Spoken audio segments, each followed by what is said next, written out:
আসসালামু আলাইকুম। মোহাম্মদ জাকির হোসেন, ঢাকা যশোর শিক্ষকের শিক্ষানবিশ আইনজীবী। অনেকে প্রশ্ন করেন, জানতে চান যে কে কাকে সম্পত্তি হিবা করতে পারবে।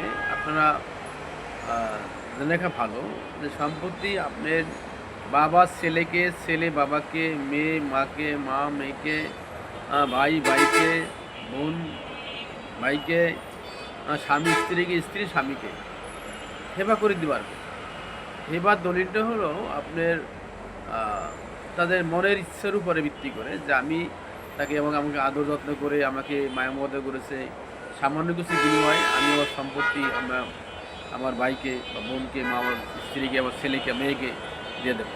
তবে বর্তমানে দেখা যাচ্ছে যাদের ছেলে নাই, মেয়ের সংখ্যা বেশি, 2 মেয়ে 3 মেয়ে, সম্পত্তি ভালো আছে, তারা সাধারণত মেয়েদেরকে হেবা করে দিচ্ছে, বাবা ও মা মেয়েদের দিচ্ছে। কেন দিচ্ছে?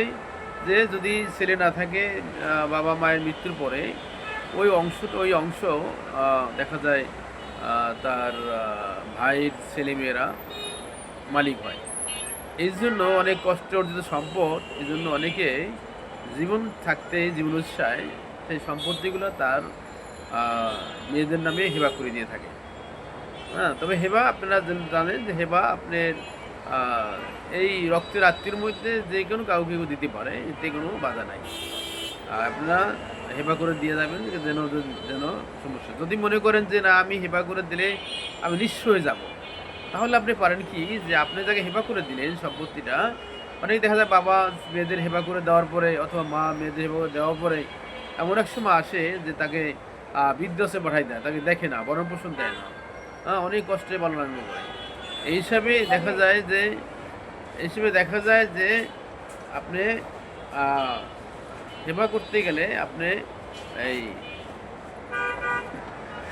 হেবা করতে গেলে সমস্যা হচ্ছে আপনার এই সম্পত্তিটা এই এমন এক সময় আসে যে বাবাকে জিজ্ঞাসা করে না ছেলেমেয়েরা, তোমার কিছু নাই, তুমি চলে যাও, এবং এমনকি সব সম্পত্তি বেঁচে ফেলাই দেয়, বেঁচে অন্যদায় চলে যায় বাবাকে ফেলে রেখে।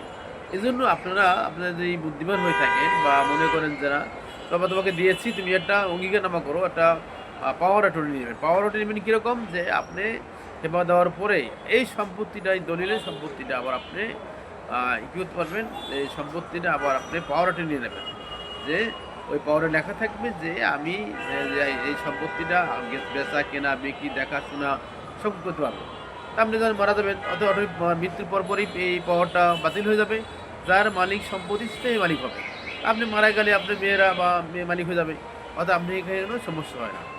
এটা করে একটা ভালো দেখা যায় যে আপনি হেবা করে দিলেন, হেবা করার পরে পাওয়ারটা নিলেন।